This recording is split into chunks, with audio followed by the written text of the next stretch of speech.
Right, welcome to the inaugural and hopefully, well, we'll call it a pilot episode. That's what we'll call it. We'll call it the pilot episode of Fire, Hire, Retire.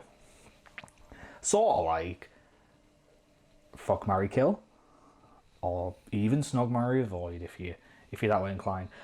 So the very first episode will be about the weird renaissance that pop punk had in 2015. You know, you had your neck deeps, your story so fars, the Wonder Years kicking ass. You had State Champs, Knuckle Puck, Real Friends. Oh, isn't it good to see Real Friends be back? By the way, I kind of decided in my head that the three top dogs of this era, personal preference of course, but the three top dogs for me are Neck Deep, Story So Far, and the Wonder Years. So they're the three that I decided to be fired, hired, and retired. Sorry, Knuckle Puck, State Champs, and Real Friends. Maybe next time. The albums we have to look at here are obviously Life's Not Out to Get You, the iconic album from Neck Deep, my favourite album of all time. But does it win? Who knows? I'm going to cheat here because while the Story So Far did put out an album in 2015, it wasn't amazing. So, you know, the self-title was good, there's Nerves a banger like, but we're trying to like make it, because if it was 2015 albums, you know, Life's Not Out to Get You would be like top dog, hands down, undisputed. But let's make it fair here. By the way, I hope you like the weird lighting thing I've got going on. I don't know, I've just kind of decided to use colour gels and go crazy. So yeah.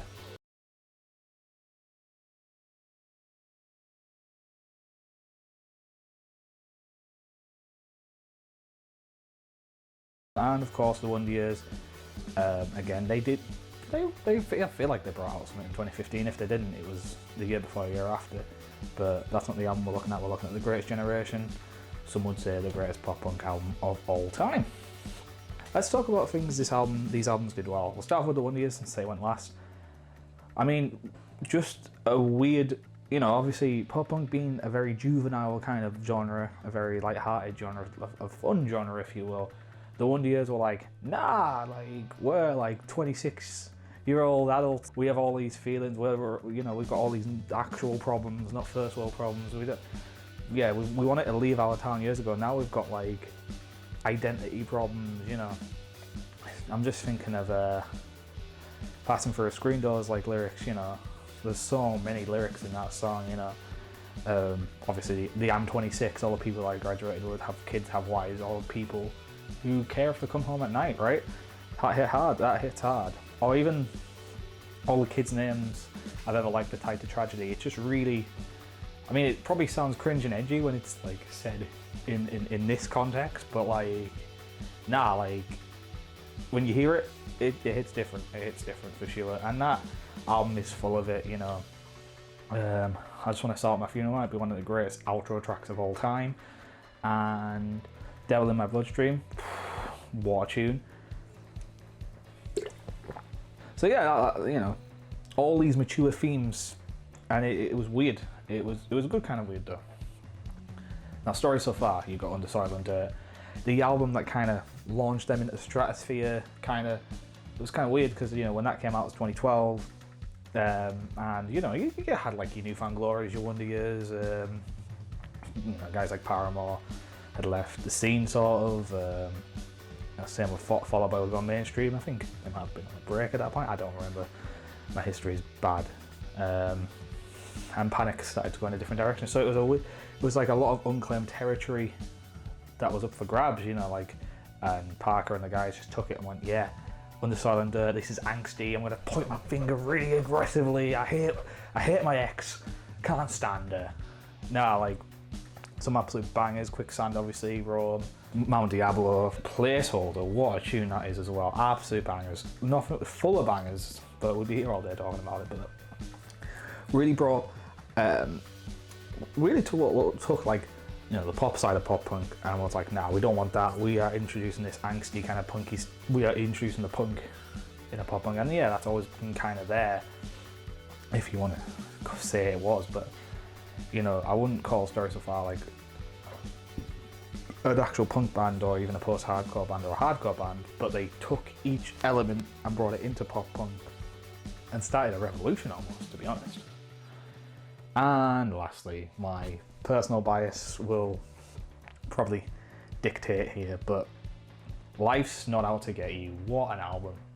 You know, Life's Not Out to Get You came out of nowhere, really, like with how like the difference in quality and production wise. Ben's vocals are amazing, the lyricism's on point, you know, it's no longer this just like angsty, you know, because they kind of, a lot of Neck Deep's early stuff is borrowed from that Story So Far of, oh, I hate my ex kind of thing. You know, it's kind of, I kind of moved on to different topics, you know, talking about like mental health, how it's okay to kind of, you know, not be alright, and this is how you'll get through it, you know, that's pretty much what Gold Steps is all about, and Smooth Seas, to be honest. But there's some absolute bangers, like, you know, The Beach Is Made for Lovers Not Lonely Losers is such an underrated track. Same with Rock Bottom, but they don't really, you know, get played live anymore, but what absolute brilliant tracks. Unbelievable. And now it gets to the fun part of deciding which one gets the axe. Well, I feel like we're gonna have to fire one first, so this is tough and probably a controversial opinion, I don't know, depends who you ask. I'm gonna fire Under Soil and Dirt because I respect what it's done for the genre. I expect how, like, yeah, I respect that, like, without Story you don't get a Knuckle Puck coming into the scene making No Good and all those songs, you don't get Real Friends making their stuff, you don't even get modern bands like Hot Model doing stuff that are like really taking the angst and ramping it up, you know. And to be honest, without Story I probably wouldn't even got into like heavier stuff like Beartooth and like Amity and people like that. So it is a bit harsh, but I've got to get it go. I mean, there's this, I personally don't think that, while I would say that Under Soil and Dirt has in quantity better songs than The Greatest Generation, I would say that the highs of the highs on The Greatest Generation absolutely knock Under Soil and Dirt out of the water. Personally, that's just a personal opinion. I know a lot of people will not think that way, and that's absolutely fine, but that's just it for me. You know, I respect what Story done. They're one of my favourite bands. If it was Proper Dose that we were talking about, this might have been a different conversation because I really like that album. But yeah, bye bye Under Soil and Dirt. So now we're going to talk about who is going to get retired. So it's sort of like being fired as well, but this one's going to a bit more grace, and that is going to be The Greatest Generation. What, again, an amazing album. And you know what, it's kind of fitting to me that an album that is like reeking in maturity gets to go out with the grace that it needs, and it can retire in the nice grace of the 8-minute solo that is I Just Want to Sell Out My Funeral. We can play that in full in the retirement ceremony. We can have all the songs on the album play like it does, and that'll be fun and games, and yeah. But the reason I'm choosing that to be retired is because I do like it, but there is some songs in it that are a bit forgettable, like Cul-de-sac and Madeline, for example. And I do think they are very filler tracks. So like, while you've got the highs of like, you know, Passing Through a Screen Door, I Just Want to Start My Funeral, Devil in My Bloodstream, it just doesn't have the consistency for me that Life's Not Out to Get You does have. And this is why I'm going to hire Life's Not Out to Get You. I mean, start to finish, Citizens of Earth, what an opening track. Obviously creates the iconic line of "Fuck Neck Deep, mate, the shit, Ben's dad owns a record label," which is stuck with the band forever.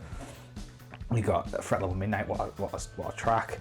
You've got Gold Step, you've got Can't Kick Up the Roots, you got even Lime Street and like Serpent. I find them like lesser quality songs. I know they're quite popular within the fandom, but even they slap. Like, they are great songs. You know, you've got Rock Bottom, you've got like I said, Beach Is Made for Lovers Not Lonely Losers. Some absolute, and Smooth Seas, just honestly brilliance from top to bottom, if you ask me. Jeremy McKinnon did a great job of producing it. The guys in the band, you know, Ben and Seb, no, Seb wasn't there back then. The guys in the band, you know, Ben, West, Danny, Sam, and even Phil. I don't know why I RIP'd, he's gone but not forgotten, but he's not dead. But yeah, they all did an amazing job, and that's why it's going to be hired. So those are my picks. So, fired, Under Soil and Dirt, Story So Far. Sorry guys, but Great album, just not compared to these two. Are great. In the middle here, we've got Retired. One of the years, getting retired. Pushing that bill was a bit great from like Story So Far, just getting shoved out the way. And then Holy Grail. Life's Not Out to Get You. What an album. But yeah, hopefully you dig this. I don't know if you did, but it would be cool if you did. Let me know down below what you thought of my picks. Would you pick differently? Maybe even suggest another Fire High Retire. Doesn't even have to be about pop punk or music. It could be about anything. Remember to like, share, comment, subscribe, spread the word, man. Like, I want to get some buzz going around this. I want to like keep making these videos. I'm back. I'm gonna try and be more aggressive now. But yeah, that's been me from today. So peace out.